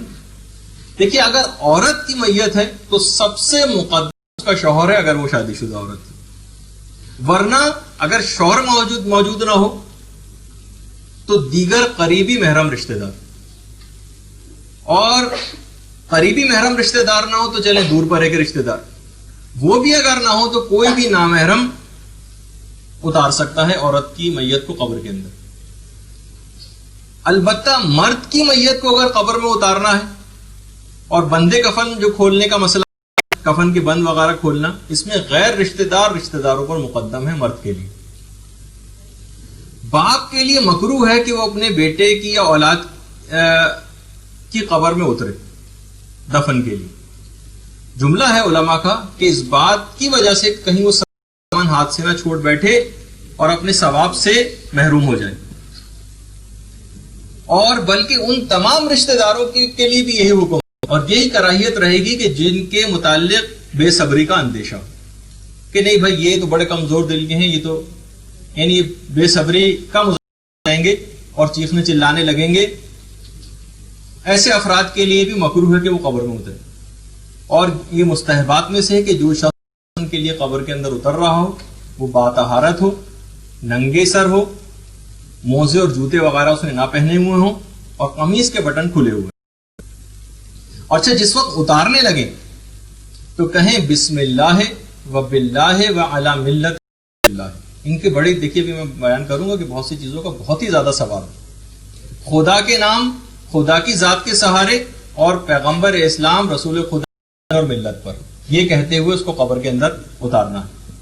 اور پیغمبر اسلام ایک جملہ اور ارشاد فرماتے ہیں کہ اگر کوئی شخص قبر کے اندر لٹاتے وقت اگر 3 دفعہ فقط یہ جملہ کہہ دے، اللہم انی کا بحق محمد و آل محمد ان لا تعذب ھذا المیت، کہ پروردگار محمد و آل محمد کا واسطہ ہے میت کے اوپر عذاب نہ کرنا، تو پیغمبر فرماتے ہیں کہ اس کے اس جملہ کہنے کی وجہ سے قیامت تک مردے کے اوپر عذاب قبر نہیں ہوگا. صرف 3 دفعہ اگر یہ جملہ کہہ دیا جائے تو کتنی زیادہ، دیکھیں کتنے لوگ ہیں جن کو یہ بات پتا ہوگی، اور وہ کتنے مردے ہیں جو اس بات سے محروم ہو کر چلے جاتے ہیں. اس وجہ سے اتنی تفصیل کے اندر ہم جا بھی رہے ہیں کہ اس پیغام کو آپ گھر کے مردوں تک بھی پھیلائیں گے. اچھا اس کے بعد جب میت کو کے جسم کو قبر کے اندر، اس وقت بھی ایک جملہ کہنا مستحب ہے، اللہم انی عبدک وابن عبدک وابن امتک نزل بک خیر منزول بک، جو کہ نماز جنازہ کا بھی ایک جملہ ہے کہ پروردگار یہ تیرا بندہ ہے اور تیرے بندے کا بیٹا ہے. عورت ہوگی تو ظاہر ہے کہ اس کے عربی چینج ہو جائے گی. تیری کنیز کا بیٹا ہے، تیرا مہمان ہو کر آیا ہے اور تو بہترین میزبان. یہ اس وقت یہ جملہ کہتے ہوئے اس کے جسم کو قبر کے اندر رکھیں، اور اس کے بعد ایک جملہ اور کہیں، اللہم جاف الارض عن جنبہ، پروردگارہ اس کی کناروں سے کو بہت کشادہ کر دینا، وساعد عملہ، اور اس کے عمل کو اپنی طرف قبول کر لینا، اور اس کے بعد ولقہ منک، اور اپنی طرف سے اس کو خوشنودی عطا فرمانا.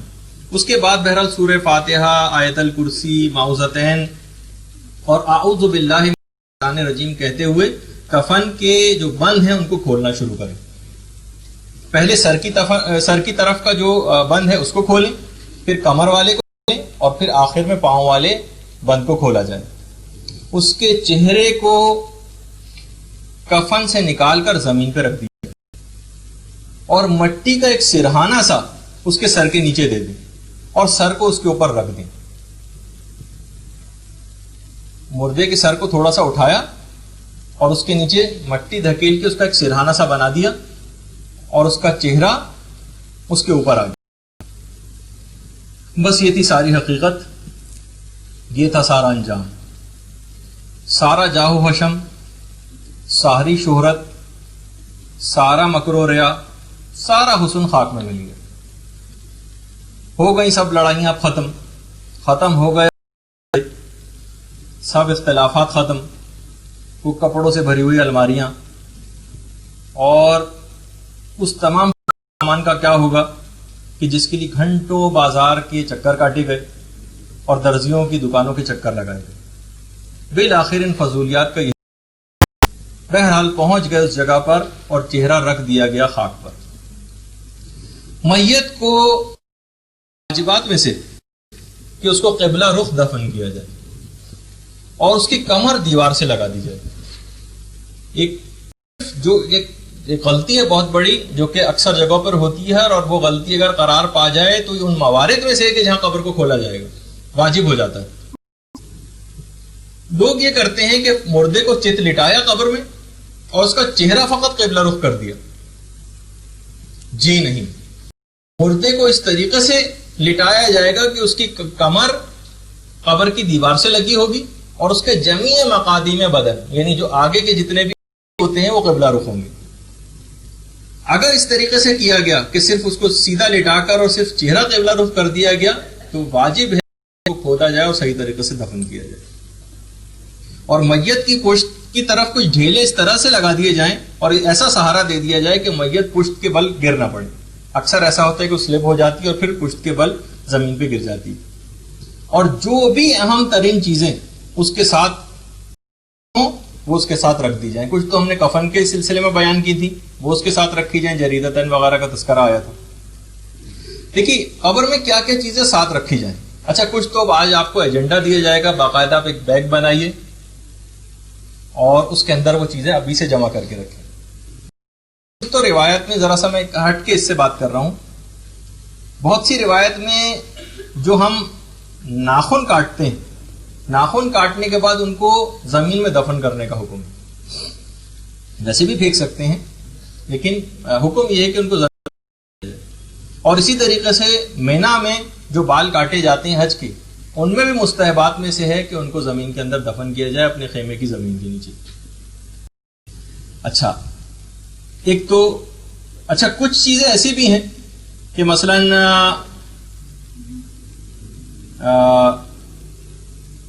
ایک تو یہ ناخن کے متعلق بھی ایک چیز آئی ہے اور دانت کے متعلق بھی ایک حکم آیا ہے کہ اگر دانت کسی کا اس کی اپنی زندگی میں الگ ہو جائے تو اس کے لیے مستحب ہے کہ وہ وصیت کر کے جائے کہ اس کو میری قبر میں ساتھ دفن کیا جائے. ایک دفعہ ہمارے 5ویں امام محمد باقر علیہ الصلوۃ والسلام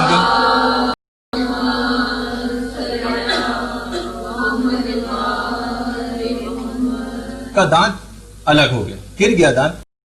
تو باقاعدہ چھٹے امام کو بلایا اور ان کو وصیت کی، بلکہ جملہ کہا. جب وہ دانت الگ ہوا تو امام نے کہا الحمدللہ، اور چھٹے امام کو بلایا اور کہا کہ اور وصیت کی کہ اس کو میرے قبر میں میرے ساتھ دفن کرنا. بہت ساری ایسی چیزیں بھی علماء سے سوال پوچھے گئے کہ عورت کو اس کے تمام تر زیورات پہنا کر قبر میں ساتھ دفن کیا جا سکتا ہے؟ باقاعدہ ایک سوال پوچھا گیا تھا آقا خوئی سے. آقا خوئی نے کہا کہ دیکھیے ایسا کرنا اتلاف مال، یہ مال کو ضائع کرنے کے مترادف، اور اگر ایسا ہو چکا ہو کہ کسی نے ایسا کر دیا ہو تو یہ ان موارد میں سے ہوگا کہ جہاں نبش قبر جائز ہو، یعنی جہاں قبر کو کھول زیور کو نکالیں آپ اس میں سے. دیکھیے یہ اکثر بیان بھی کرتے ہیں، ہمارے برادر وسیم ہم بتا رہے تھے مجھے کہ انڈیا کے اندر جو ہوتا تھا کہ ہندوؤں یہ اس بات کو جو لازمی قرار دیا گیا تھا کہ عورت کے جسم کو جلایا جائے گا اور اس کو اپنے زیورات کے ساتھ دفن کیا جائے گا. یہ شاید اس وجہ سے گیا واقف ہوئی سے، تو اس کی وجہ تو وہی ان کے جو پنڈتوں کے دماغ میں جو چیز ہوگی وہ یہ کہ اس کے بعد انہوں نے شمشان گھاٹ جہاں پہ وہ مردے جلائے جاتے ہیں ایسے ہیبت ناکی اور خوفناکی لوگوں کے دل و دماغ میں بٹھائی کہ کوئی اس جگہ کے جانے کا رخ بھی نہیں کرتا، تاکہ اس کے بعد جب جسم جلا جائے تو جو بھی سونا ہے وہ وہاں سے اٹھا کر لا سکے. تو بہرحال اس طرح کی بہت ساری چیزیں. لیکن اب آ جائیے کہ قبر میں ساتھ میں کون کون سی چیزیں رکھی. دیکھیے آیت اللہ مرشی نجفی نے کچھ خاص طور پر چیزیں ایسی بیان کہ جو کہ رکھنا مستحب بھی ہے، اور خاص طور پر آقا مرشی نے بھی وصیت کی تھی کہ میرے ساتھ ہو. ایک تو آقا مرشی کی وصیت یہ تھی کہ میرے منہ میں 2 عقیق رکھے جائیں، 2. ایک عقیق کے اوپر اصحاب کسا کے نام لکھے جائیں اور دوسرے عقیق پر 14 معصومین کے نام لکھے جائیں. بلکہ ہم نے باقاعدہ یہاں پر انتظامیہ میں سے ایسے افراد کے جو ایسی عبارتیں عقیق کے اوپر لکھتے ہیں ان کا بھی پتہ چلا لیا. آپ میں سے کسی کو کچھ لکھوانا ہو تو ان سے رجوع کر سکتے ہیں. 14 معصومین کے نام, اور یہ جو 14 معصومین کے نام جو عقیق کے اوپر لکھوائے جائیں اور جس کے لیے آقا مرشی نے وصیت کی تھی, اصل میں اس بات کی تاکید آقا مرشی کو امام زمانہ نے ایک ملاقات میں کہی تھی.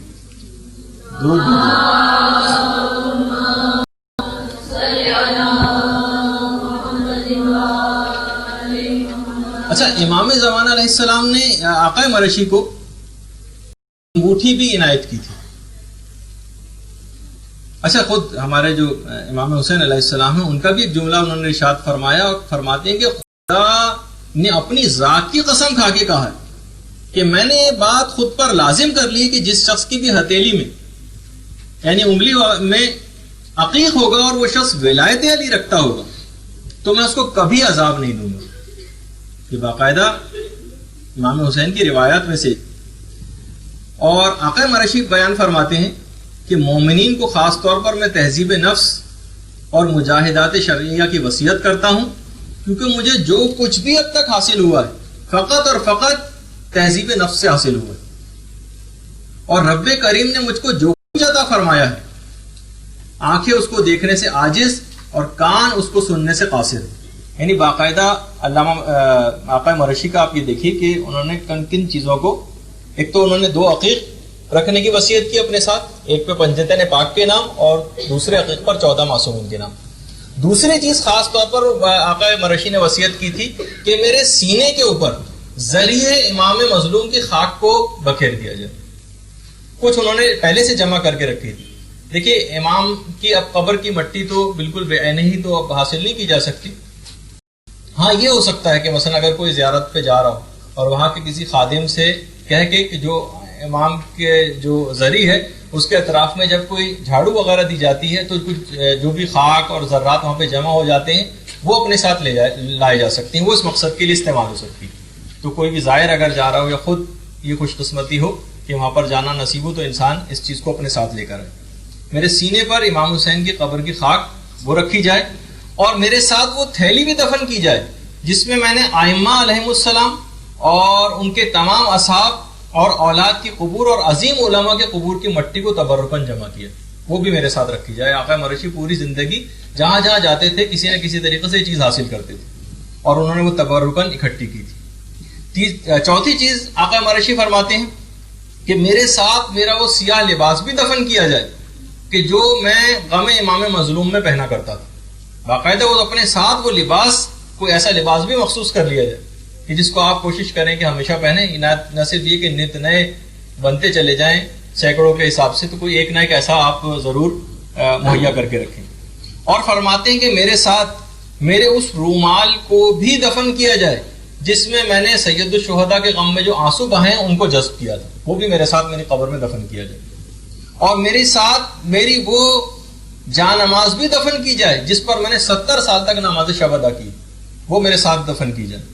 اور 7ویں چیز انہوں نے جو اپنے ساتھ دفن کرنے کی وصیت کی تھی اور کہا تھا وہ تسبیح جس پر میں نے خدا سے مغفرت طلب کی ہے 70 سال تک, وہ میرے ساتھ میری قبر میں دفن کی جائے.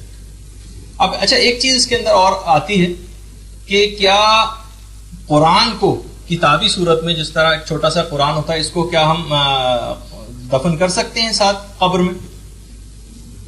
تو دیکھیے, جی ہاں, فقہی جواب تو یہ ہے کہ وہ آپ نے کفن میں بھی سنا تھا کہ پورا کفن کے اوپر قرآن لکھا ہوا اور خود امام کا حوالہ بھی آیا تھا. تو پیغمبر اسلام نے بھی اس کے متعلق ارشاد فرمایا تھا کہ جب شہدائے احد کو دفن کرنے والے تھے تو فرمایا تھا کہ شہدائے احد میں سے بھی جس نے جتنا زیادہ قرآن اکٹھا کیا تھا اس کے ساتھ وہ اس کی قبر میں آگے دفن کیا جائے. یہ باقاعدہ اس کا یعنی جملہ ہے. اور خود مولا یہ بات ارشاد فرماتے ہیں کہ جو شخص بھی تلاوت قرآن سے مانوس ہو جائے اسے بھائیوں اور دوستوں کی جدائی وحشت میں نہیں ڈالے گی. یعنی تلاوت قرآن سے اگر کوئی شخص مانوس ہو جائے. اور امام خمینی کی خود سیرت میں ملتا ہے کہ بعض اوقات انٹرویو لینے کے لیے لوگ آتے تھے اور ٹی وی انٹرویو ہونے والا ہوتا تھا اور لوگ لائٹیں سیٹ کر رہے ہیں اور مائک وغیرہ لگا رہے ہیں اور وہ دیکھتے بھی تھے اگر 5 منٹ کا بھی وقف ہے تو اٹھ جاتے تھے اور کسی جگہ بیٹھ کے تلاوت قرآن کرنے لگتے تھے کہ میں اس وقت کو بھی کیوں ضائع کروں. اچھا, جب یہ سب چیزیں ساتھ میں دفن ہو گئی قرآن بھی رکھا جا سکتا ہے، اور یہ سب چیزیں جو بھی میں نے آپ کے سامنے بیان کی، ان کو انسان زندگی لگا کے ان کو اکٹھا کرے اور اس کے بعد وصیت کر کے جائے کہ یہ میرے ساتھ دفن کی جائے۔ اس کے بعد میت کو تلقین پڑھنی، تلقین کرنی، ہاتھوں کو میت کے شانوں کے اوپر رکھ کے، بعض جگہ پہ ہے کہ ہاتھوں کی قینچی بنائی جائے اور میت کو زور زور سے جھنجھوڑا جائے اور 3 مرتبہ کہا جائے اے فلاں ابن فلاں یا اے فلاں بنت فلاں، اسمع افہم، سنو اور سمجھو، اور پھر 3 مرتبہ خدا کا اقرار، رسالت کا اقرار اور آئمہ کی گواہیاں۔ اس میں بھی 2 طرح کی تلقین، ایک مختصر اور ایک جامع۔ اور اس کے بعد جب یہ تلقین پڑھی جائے تو بیچ میں ایک جگہ پہ یہ بھی آتا ہے اے فہمتا یا فلان، کیا تم نے سمجھ لیا ہے جو میں کیا کہہ رہا ہوں؟ سمجھ لیا ہے اچھی طرح سے؟ روایت میں جملہ ملتا ہے کہ اس وقت میت کہتی ہے ہاں میں نے سمجھ لیا ہے، لیکن اس کو تلقین کہنے والے کو سنائی نہیں دیتا۔ اس کے بعد جو تلقین پڑھ رہا ہو ایک جملہ کہے ثبت اللہ بالقول الثابت، پروردگار تم کو اپنے قول اور فعل میں ثابت قدم رکھے۔ اچھا، یہ والی جو تلقین ہے یہ عربی میں بھی پڑھی جائے اور بہتر ہے کہ اس زبان میں بھی پڑھی جائے جو مردہ عام زندگی میں بولا کرتا تھا، اس زبان میں بھی پڑھی جائے۔ اور بعض جگہوں کے اوپر تو بڑی عجیب اس کی بھی واقعات ہیں کہ ایک عالم گزرے شیخ نجم الدین، وہ کہتے ہیں کہ میں خود ایک موقع پر خود تدفین میں حاضر تھا اور تلقین پڑھائی جا رہی، اچانک سے وہ میت بول پڑی۔ تعجب ہے کہ ایک مردہ شخص زندہ کو تلقین پڑھا رہا ہے۔ دیکھیے جو ہمارا ابھی کی جو زندگی ہے نا، ایک موت سے کم نہیں، اصل اور حقیقی زندگی تو وہ ہوگی جو آخرت کی زندگی، یعنی وہ میت بول پڑی کہ تعجب ہے کہ ایک مردہ زندہ کو تلقین پڑھا رہا۔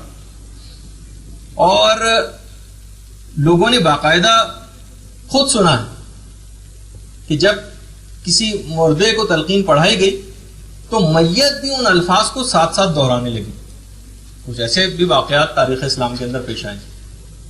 اچھا دیکھیے، یہ جو تلقین کا مسئلہ ہے یہ صرف ہمارے یہاں نہیں، اہل سنت کے یہاں بھی تلقین پڑھانے کا مسئلہ ہے، لیکن وہ کیونکہ مخصوص وہابی نظریات وہ اتنے زیادہ راسخ ہو گئے ہیں، کیونکہ اگر مثلا کہا جائے گا اسمع افہم، سنو اور سمجھو، یا کوئی بھی بات کہی جائے گی، اس کا معنی نہیں ہے کہ میت سن رہی ہے، وہ تو اس عقیدے سے بالکل ہی انکاری ہے کہ کوئی کسی بھی طرح کا کوئی رابطہ زندہ شخص کا میت سے ہوتا ہے یا میت کچھ سن سکتی ہے۔ تو ایک تو چیز ہو گئی ہے۔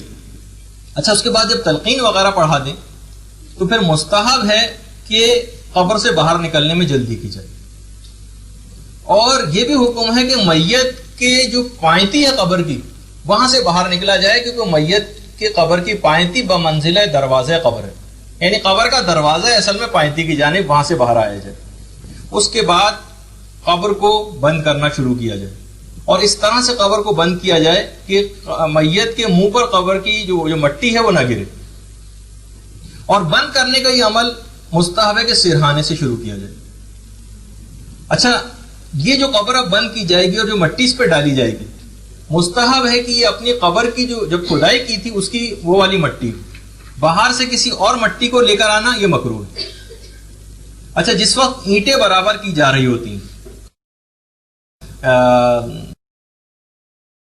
اگر اینٹوں کی ضرورت پیش آ رہی ہے وہ رکھی جا رہی ہے، تو اس وقت پیغمبر اسلام اس موقع کے لیے ایک جملہ ارشاد فرماتے ہیں کہ اس وقت قبر مردے سے کہتی ہے، جس وقت اینٹیں رکھی جا رہی ہوتی ہیں قبر کو بند کیا جا رہا ہوتا ہے، کہا کہ اے مردے، تجھ کو پتا نہ تھا کہ میں غربت کا گھر ہوں، میں تنہائی کا گھر ہوں، میں کیڑوں کا گھر ہوں، بتا تو نے کیا تیاری کی۔ ایک اور روایت میں ہے کہ قبر یہ کہتی ہے کہ کیا تو نے میرے حالات نہ سنے تھے؟ کتنی جگہ پہ کہاں کہاں جاتے تھے، کتنی مجلسوں میں بیٹھ کے اٹینڈ کرتے تھے، کتنے درس اٹینڈ کرتے تھے کہ جس میں قبر کے حالات سنائے جاتے تھے، کیا تو نے میرے حالات نہ سنے تھے؟ کیا تجھے ڈرایا نہ گیا تھا؟ پھر بھی تو نے کچھ نہ کیا۔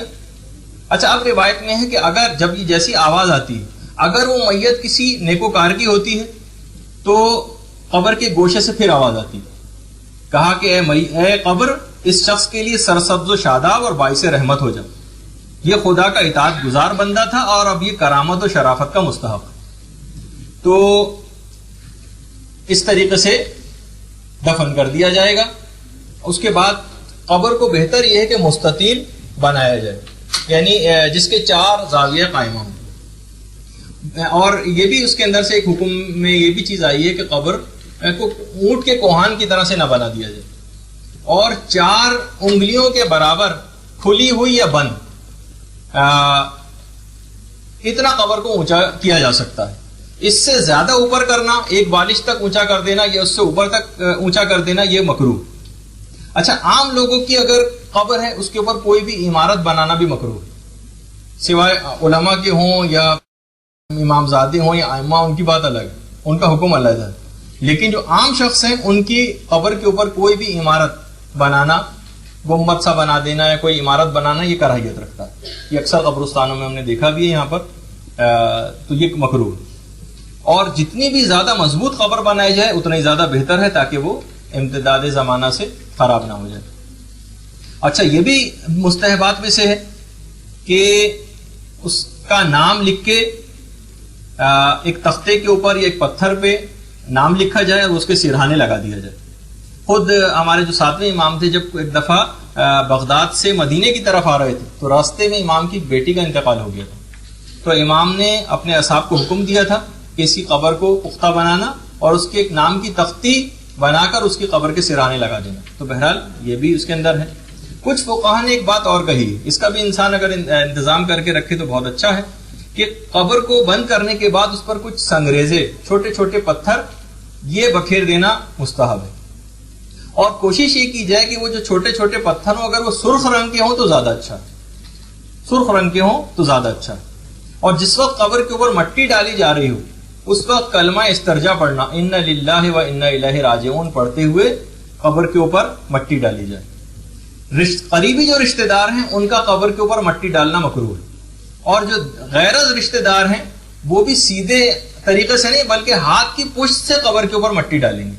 جو ہاتھ کی جو پچھلا حصہ ہوتا ہے اس سے، ہتھیلی کی طرف نہیں، جو ہتھیلی کے جو پیچھے والا حصہ ہوتا ہے وہاں سے مٹی ڈالیں، قریبی رشتہ دار نہ ڈالیں. اچھا، مکروہ ہے. اور اس کے بعد اس کے بعد قبر کے اوپر پانی کا چھڑکاؤ کیا جائے. بہتر یہ ہے کہ قبلہ رخ ہوا جائے پہلے، اور اس کے بعد قبر کے اوپر پانی چھڑکنا شروع کریں. سرہانے سے پانی چھڑکنا شروع کریں اور پائتی کی طرف جائیں، پھر پائتی سے ہی واپس قدموں لوٹتے ہوئے سرہانے کی طرف آئیں، اور پھر بھی اگر کچھ پانی بچ جائے تو اسے قبر کے بیچ میں ڈال دیں. یہ بھی مستحبات میں سے ہے کہ یا تو 40 روز تک قبر کے اوپر پانی ڈالا جائے، اور بہت سی روایات میں تو 40 مہینے تک بھی پانی ڈالنے کا تذکرہ ہے.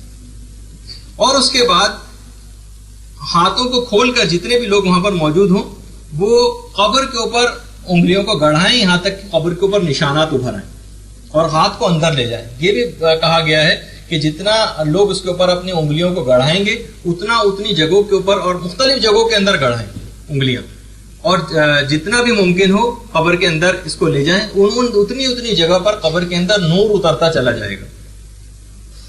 اور یہ جو حکم ہے کہ قبر میں انگلیوں کو گڑھانا، یہ اس شخص کے لیے زیادہ مستحب ہے کہ جس نے میت کے اوپر نماز جنازہ نہ پڑھی، لیکن عام لوگوں کے لیے بھی بہرحال اس کے اندر ثواب ہے. اور یہ بھی مستحب ہے کہ اگر میت کسی سید کی ہو تو یہ ہاتھوں کے ذریعے، انگلیوں کے ذریعے قبر کی مٹی کو دبانا زیادہ زور سے، اس کا ثواب زیادہ ہے اگر سید کی قبر ہے، یعنی زیادہ گہرے نشانات اس کے اوپر بنائے جائیں. اور انگلیاں جس وقت قبر کے اوپر رکھ کے اور گڑھائی جائیں تو اس وقت ایک دعا پڑھی جاتی ہے، بسم اللہ ختمتک من الشیطان ان یدخلک. ایک جملہ ہے جو روایت میں آیا ہے کہ خدا کے نام سے اے قبر میں تجھ پر مہر لگا رہا ہوں تاکہ شیطان تیرے اندر داخل نہ ہونے پائے. اور اس کے بعد قبلہ رخ ہو کر انگلیاں جو میں نے کہا کہ رکھی جائیں قبر کے اوپر، اندر گڑھائی جائیں، اور 7 مرتبہ سورہ قدر بھی پڑھی جائے. یہ میں اس وقت بھی بتاؤں گا جب پہلی رات آئے گی تو اس میں بھی یہ اندر انگلیاں گڑھانے کا جو ایک ثواب ہے شاید وہ ذکر ہو. اور اس وقت میت کے لیے مغفرت کی دعا بھی ساتھ ساتھ کی جائے کہ پروردگار اس کی غربت پر رحم فرما اور تو خود ہی اس کی وحشت اور تنہائی کا مونس بن جا، اور اس کو اتنا نواز دے کہ یہ تیرے غیر کے احسان سے بے نیاز ہو جائے. دیکھیے اصل تو یہی فائدہ ہوگا نا میت کو کہ وہ چھوٹے چھوٹے سے نیکی کے لیے اور ثواب کے لیے غیر لوگوں کا محتاج نہ بنے اور تیرے غیر کے احسان سے بے نیاز ہو جائے. اور تو ان کو ان لوگوں کے ساتھ قرار دینا کہ جس کی محبت یہ زندگی میں کیا کرتا تھا، انہی کے ساتھ اس کو مشہور فرمانا. اس کے بعد 40 یا 50 مومنین اس میت کی قبر کی طرف اشارہ کر کے اس کے اہل خیر ہونے کی گواہی دیں. اللہم انا لا نعلم منہ الا خیرا. اور جب ہی علماء نے کہا کہ شاید اسی وجہ سے وہ جو شہادت نامہ 40 مومنین کی گواہی لکھ کر ان سے جو دستخط کروائی جاتی ہیں تو اس کی بھی ہو سکتا ہے کہ شاید یہی وجہ ہو. اور باقاعدہ یہ بھی ملتا ہے کہ جو قبر کے اوپر کھڑے ہو کے اس طرح سے دعا کرنا کہ چھٹے امام نے اپنے بیٹے اسماعیل کو جب قبر میں دفن کیا تھا تو اس وقت ایک جملہ ارشاد فرمایا تھا کہ اے اللہ اسماعیل پر جن حقوق کی ذمہ داری میری طرف فرض تھی اس میں اگر اس نے کوتاہی کی ہے تو میں اس کو معاف کرتا ہوں, اور پروردگار اس نے تیرے جتنے احکام کی کوتاہی کی اب تو اس کو معاف کر دے. یعنی جب میں نے اس کو معاف کر دیا اپنی تمام خطاؤں کے بدلے میں تو اب تو بھی اس کی خطاؤں کو معاف کر دے.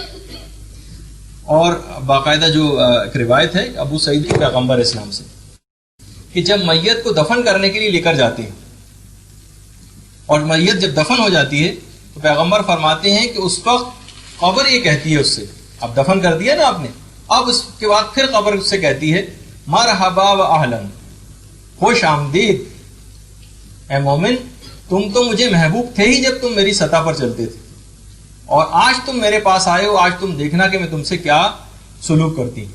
اور اس کے بعد تا حد نگاہ اس کی قبر فراخ ہو جاتی ہے اور باقاعدہ اس کے لیے جنت کا دروازہ کھول دیا جاتا ہے. تو آپ نے دیکھا کہ بہرحال مومن کے لیے قبر کوئی تنگ و تاریک گڑھا نہیں ہے بلکہ خوشگوار اور آرام دہ گہوارہ ہے. اور باقاعدہ جو صفوان ابن یحییٰ جو کہ خود ایک اور صحابی تھے امام محمد تقی علیہ الصلوۃ والسلام کے,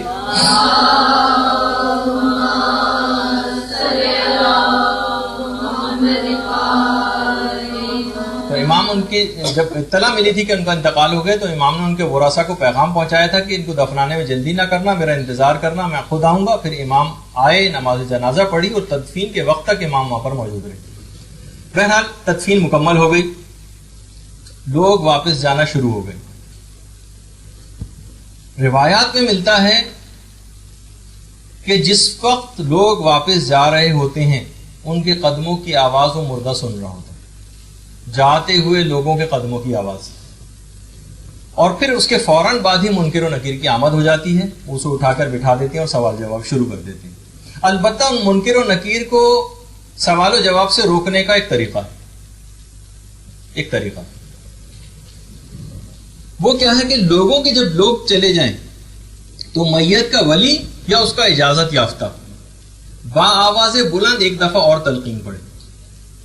علماء نے لکھا ہے اب یہ جو تیسری تلقین پڑھی جائے گی یہ اس بات کا موجب ہوگی کہ انشاءاللہ منکر و نکیر اس سے سوال ہی نہ کریں گے. باقاعدہ عروۃ الوثقیٰ کے جملے. یہ جو تلقین پڑھ دی گئی اب اس کے بعد منکر و نکیر اس سے سوال ہی نہ کریں گے, بلکہ جب یہ آخری تلقین پڑھ دی جائے گی تو منکر نکیر سے کہتا ہے کہ آؤ چلیں, کیونکہ اس کی حجت کے لیے اب تلقین پڑھ دی گئی ہے, اب اس سے پوچھنے کا کوئی فائدہ نہیں, اس سے پوچھنے کی اب کوئی ضرورت نہیں, اور وہ واپس چلے جاتے ہیں. اور اگر بالفرض یہ والی سہولت حاصل نہ بھی ہو سکی اور منہ میں عقیق رکھ دیے گئے تو سوال منکر و نکیر کے وقت وہ عقیق خود جواب دیں گے, مردے کو کچھ بولنے کی ضرورت نہیں پیش آئے گی. تو یہ ایک دوسرا بڑا, یعنی یہ سب چیزیں دیکھی جب اس کی اہمیت اتنی زیادہ ہے کہ اپنے ساتھ اس کو جمع کر کے رکھیں, ایک بیگ بنا کے رکھا جائے, کیونکہ اس کے بہت زیادہ فائدے ہیں. کیونکہ آپ نے دیکھا کہ تلقین کے ویسے تو 3 موقع ہیں. ایک تو ہم نے حالت احتضار میں تلقین کا ایک موقع بیان کیا تھا, دوسرا قبر میں اتارنے کے بعد دفن سے پہلے ایک تلقین تھی, اور تیسرا دفن کے بعد حاضرین کے واپس چلے پلٹنے کے بعد جو تلقین پڑھی جاتی. کچھ فقہاء نے البتہ کفن کو پہناتے وقت بھی تلقین پڑھنے کا, اس طرح سے تقریباً 4 موارد ہو جاتے ہیں تلقین کو پڑھنے کے. مناسب یہی ہے کہ جو آخری جو تلقین پڑھی جائے یہ قبر کے سرہانے بیٹھ کر قبر کو اپنے دونوں ہاتھوں سے پکڑ کر تلقین پڑھی جائے. اور خود مولا نے اس طریقے کار سے بیٹھ کر باقاعدہ دفن ہونے کے بعد بھی پیغمبر اسلام اور شہزادی کونین سے گفتگو بھی فرمائی تھی اس طریقے سے. اچھا, اب ہماری گفتگو یہاں پر رک جائے گی اور منکر و نکیر کی آمد اور پہلی رات اس کے مسئلے اب آپ کی چھٹیوں کے بعد جو ہماری اب جو نیکسٹ کلاس ہوگی وہ پہلی رات کے عنوان پر ہوگی, اور اس کے ہر پہلو پر ہم انشاءاللہ ڈسکس کریں گے.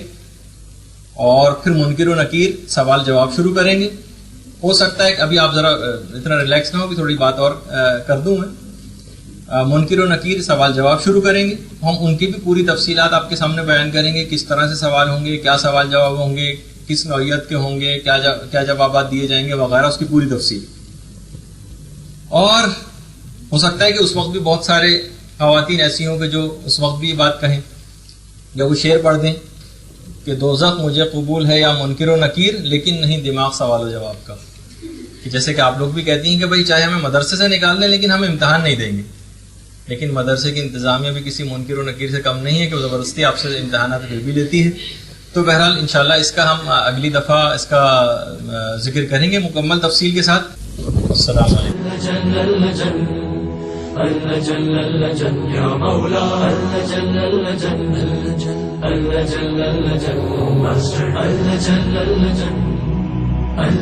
يا صاحب السماء اللجن